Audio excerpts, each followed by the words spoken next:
You are listening to Lee's Lieutenants, Singapore's Old Guard, Revised Edition, edited by Kevin Y.L. Tan and Lam Peng Er, and narrated by me, Chris Alexander. Introduction. Lam Peng Er and Kevin Y.L. Tan. I am the captain of the team. Whether we score a resounding success did not depend on the captain alone. Each member of the team has a decisive role to play. Prime Minister Lee Kuan Yew, Straits Times, 14th of June, 1959. Harry Lee has been and remains one of the most distinguished leaders of the last half-century. He was fortunate in being supported by a group of ministers of extraordinary ability who would have graced the cabinet room of any major country. Former Australian Prime Minister Malcolm Fraser, Straits Times, 7th of August, 1998. But the past performance and the future of Singapore did not and cannot depend only on good captainship.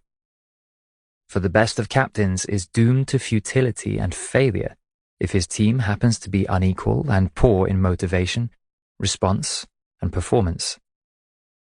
The team included not only Mr. Lee's colleagues in government and party, and the public servants who supervise or execute public policies and programs in various fields, but also the working people of Singapore at all levels. Straits Times, 17th of September, 1993. Lee Kuan Yew, let me acknowledge with pride, was the superb captain of a superb team. But like all the best captains at the end of the game, they come to believe that they have scored all the goals themselves.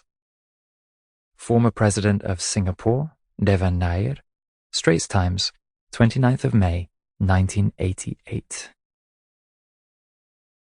The Paradox of Singapore.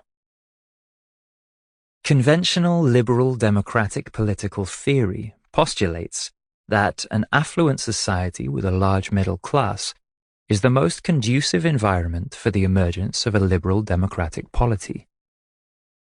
The case of Singapore runs completely against this hypothesis. It has become the richest among the East Asian newly industrialized economies, or NIE. In terms of per capita GNP, the country was the fourth wealthiest in the world in 1997. Yet, Singapore has a rich state with an illiberal regime. While opposition parties exist and compete in elections, the ruling regime does not tolerate their effectiveness, and it deems autonomous interest groups and an unbridled mass media unsuitable for Singapore. In the aftermath of the Cold War, Francis Fukuyama argues that the collapse of Marxist regimes in Eastern Europe and the Soviet Union resulted in the absence of any viable ideological challenges to Western liberal democracy. He glibly hails the final triumph of liberal democracy as the end of history. Such a prognosis is premature. The Singapore case clearly demonstrates that, in the foreseeable future, systems of government that do not subscribe to the norms of liberal democracy will coexist with those that do. The Singapore political leadership has, in fact, proclaimed its alternative brand of Asian democracy, which stresses the interests of the community rather than those of the individual, and which promotes political consensus instead of competition.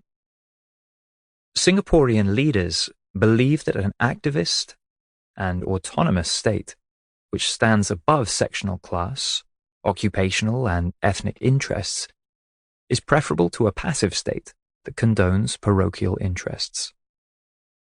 Leaders in such a system must be held accountable to voters, and this is done by obtaining their mandate to rule in regular, open, and clean elections.